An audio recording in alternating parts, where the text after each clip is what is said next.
तो दोस्तों, रैगिंग से कैसे बचना है। जब आप कॉलेज में जाएंगे, खासकर मेडिकल कॉलेज में, तो जाते ही सबसे पहले आपको क्लास में आप बैठ जाएंगे। फिर प्रोफेसर आके आपको बता देंगे, वेलकम करके आपका, कि आपकी क्लास कैसे होंगी, आपको टाइम टेबल क्लास का बता देंगे। ठीक है, थोड़ा इंट्रोडक्शन देके फिर उसके बाद जब आप हॉस्टल में जाएंगे शाम को, तो किसी दिन ऐसा होगा कि एकदम से सीनियर आएंगे बहुत सारे, और पूरे हॉस्टल में आके बोलेंगे, आ जाओ आ जाओ, इंट्रोडक्शन होगा, मीटिंग होगी, कुछ भी बोल सकते हैं। और आप देखेंगे कि आपके जो दोस्त लोग हैं वो सब भी जा रहे हैं, आप भी उनके पीछे पीछे चले जाते हैं। ऐसे में आपको करना तो ये चाहिए कि आप वहां नहीं जाएं तो बेटर रहेगा। आप या तो वॉशरूम में चले जाएं, या अपने रूम में ही रहें, या कैंटीन में चले जाएं, कॉलेज से बाहर चाय पीने कहीं भी जा सकते हैं। लेकिन मान लीजिए आप गलती से चले गए आपके दोस्तों के साथ, तो वहां पे मोस्ट प्रोबेबली क्या होगा, आपको खड़ा करके बोलेंगे कि इंट्रोडक्शन दो, अपना नाम बताओ, सब कुछ आपका इंट्रोडक्शन पूछ के, और हो सकता है आपको छोड़ दे, क्योंकि अभी रैगिंग नहीं होती है, पहले से बहुत कम है। तो इतना करके अगर आप ठीक है छोड़ रहे हैं तो ठीक है, कोई बात नहीं, और आप कंफर्टेबल भी होंगे इतने में, तो अगर नहीं है तो भी अलग बात। ठीक है, ऐसे में क्या होगा, अगर आप कंफर्टेबल आ गए हैं तो ठीक है, नहीं अगर वो कुछ ज्यादा कर रहे हैं, जैसे वो बोल सकते हैं कि वो इनको क्या बोलते हैं कि कई बार बोलते हैं पर्सनैलिटी डेवलपमेंट के नाम पे, इंट्रोडक्शन के नाम पे, किसी भी मीटिंग के नाम पे ऐसे करके आपको बुला सकते हैं। वैसे ये कोई पर्सनैलिटी डेवलपमेंट नहीं है। तो ऐसे में अगर वो बोल सकते हैं कि भाई कोई गाना गा के दिखाओ, डांस करो, कोई टैलेंट है आप में वो दिखाओ, कुछ भी सुनाओ, ऐसा वो बोल सकते हैं। तो कुछ जो स्टूडेंट होते हैं वो एक्सट्रोवर्ट टाइप होते हैं, मतलब शाई नहीं होते, और उनको कोई दिक्कत नहीं होती, तो वो ये सब कर लेते हैं। कुछ जो है बहुत ज्यादा अनकंफर्टेबल हो जाते हैं। अगर आपको किसी भी पॉइंट पे ऐसा लग रहा है कि नहीं ठीक ही है सब, कोई दिक्कत नहीं है, तो ठीक है। अगर किसी भी पॉइंट पे आपको कोई दिक्कत है तो आप वहां से भाग जाएं, नहीं चले जाएं। और अगर आपको वो नहीं रोकते हैं तो ठीक है, लेकिन अगर वो आपको रोकते हैं तो फिर आपको फोन करना है। कहाँ पे करना है वो मैं बाद में बताऊंगा। ठीक है, वो ये भी बोलेंगे सीनियर आपको कि हमें सर बोलो, बॉस बोलो। क्या होता है कि कॉलेज में सीनियर जो हैं उनका नाम लेके नहीं बोलते हैं, ये ऐसा रूल बना रखा है पूरे इंडिया में सभी कॉलेज में। जैसे मेडिकल कॉलेज में राजस्थान में बोलेंगे बॉस बोलो या सर बोलो, हरियाणा में बोलेंगे डॉक्टर साहब बोलो, ऐसे करके। ठीक है, तो हर जगह कोई ना कोई वो रूल बना के रखते हैं। अब ये सब तो ठीक है, इतना तो लोग करते हैं नॉर्मली, इसमें कोई दिक्कत नहीं है। लेकिन अगर कोई भी वो लिमिट क्रॉस करते हैं किसी भी तरीके की, आप कंफर्टेबल नहीं है, तो आप क्या करेंगे, आप कॉल करेंगे पुलिस में तुरंत उसी टाइम आपके फोन से।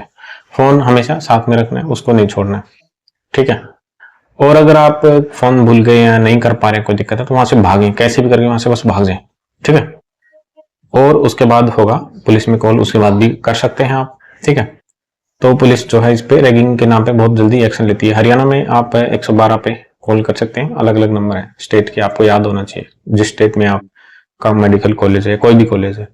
ठीक है, उसके अलावा हर कॉलेज में एक एंटी रैगिंग कमेटी होती है, उसके बिना कॉलेज को लाइसेंस मिलता नहीं है, वो जरूरी है। उस कमेटी में आपके सीनियर भी होते हैं और प्रोफेसर भी होते हैं, प्रिंसिपल भी होता है, तो कई लोग होते हैं, और वहां कंप्लेंट कर सकते हैं। मोस्टली क्या होता है कि जो सीनियर है वही तो रैगिंग लेने वाले हैं, वही कमेटी में है, तो दिक्कत रहती है। कई बार इस कमेटी में बस ऐसे ही समझौता करके कि ठीक है गलती हो गई और छोड़ दो, मतलब मोस्टली केस में ऐसा होता है। मैंने ऐसा बहुत कम देखा है कि इन कमेटी से कुछ खास रिजल्ट आता नहीं है। वैसे आप फिर भी इसमें कंप्लेंट कर सकते हैं, देखते हैं क्या होता है। लेकिन अगर आपको लगता है कि यहाँ पे कुछ भी नहीं हो रहा है, तो फिर आपको आगे जाना है। आगे ये है कि आपको एक नंबर है एंटी रैगिंग कमेटी जो नेशनल लेवल पे 180018055522, इस नंबर पे आपको कॉल करना है। ठीक है, या फिर आप मेल भी कर सकते हैं helpline@ragging.in, तो ये मेल पे जरूर रिस्पॉन्स आता है, और इस पे आप पूरी डिटेल दे सकते हैं। आपकी जो आइडेंटिटी होती है वो बताई नहीं जाती, वो उसको सीक्रेट ही रखते हैं, और इससे एक्शन भी होता है, जरूर होता है। इवन आपके डीन के खिलाफ भी एक्शन हो सकता है। अदरवाइज तो अगर आप कंप्लेन करेंगे रैगिंग कमेटी में, हो सकता है ना भी सुने। मोस्टली क्या होता है, प्रोफेसर भी इन्वॉल्व होते हैं इन चीजों में। इंडिया में जो प्रोफेसर हैं, ज्यादातर, सभी नहीं, उनका नेचर स्टूडेंट के अगेंस्ट ही होता है, एंटी स्टूडेंट ही होता है।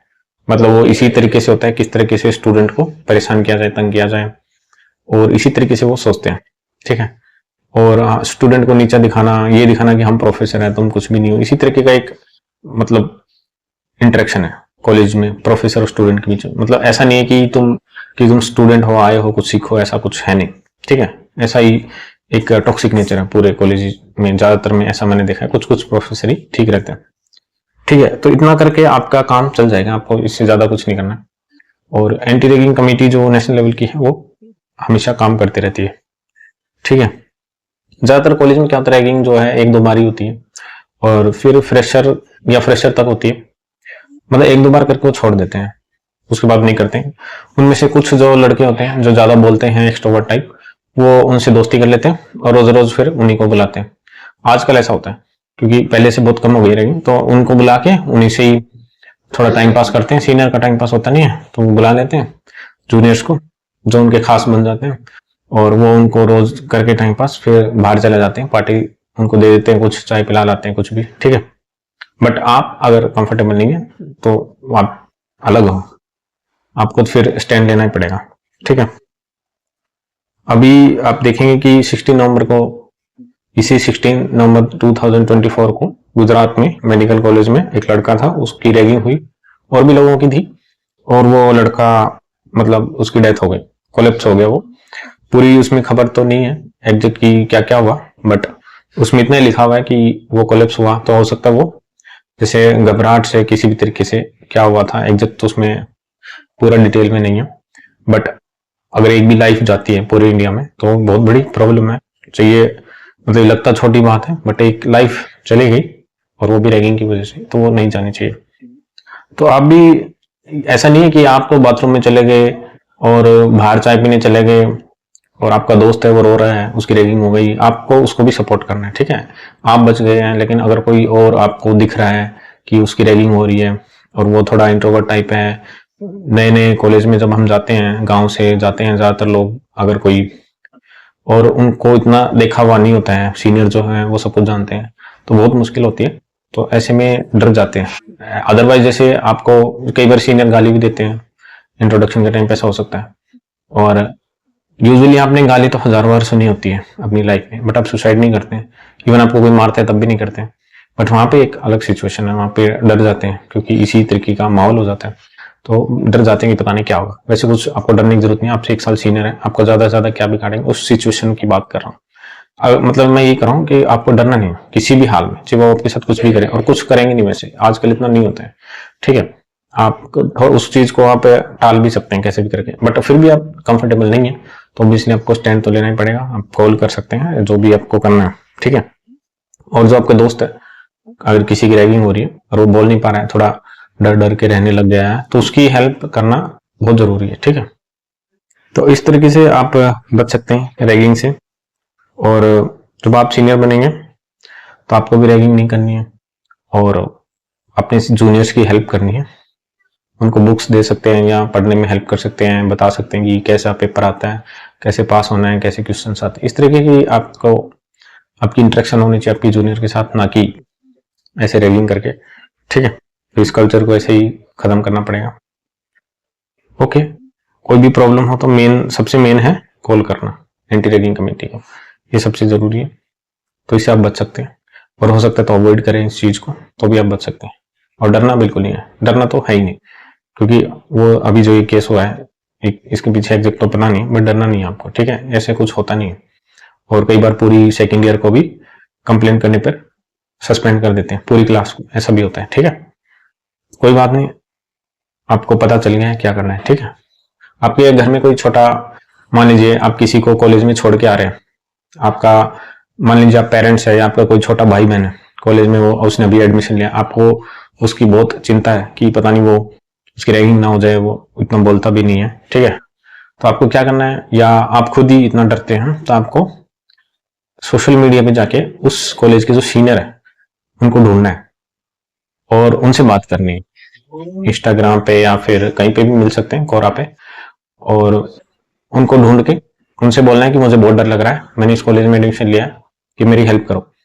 या आप पेरेंट्स हो तो आप किसी भी सीनियर से बात कर सकते हैं कि ये जो है इसने एडमिशन लिया है और इसको डर लगता है, तो वो 100% हेल्प करते हैं सीनियर उस ऐसे कंडीशन में। वो बोलेंगे कि कोई बात नहीं, डरना नहीं है, ठीक है।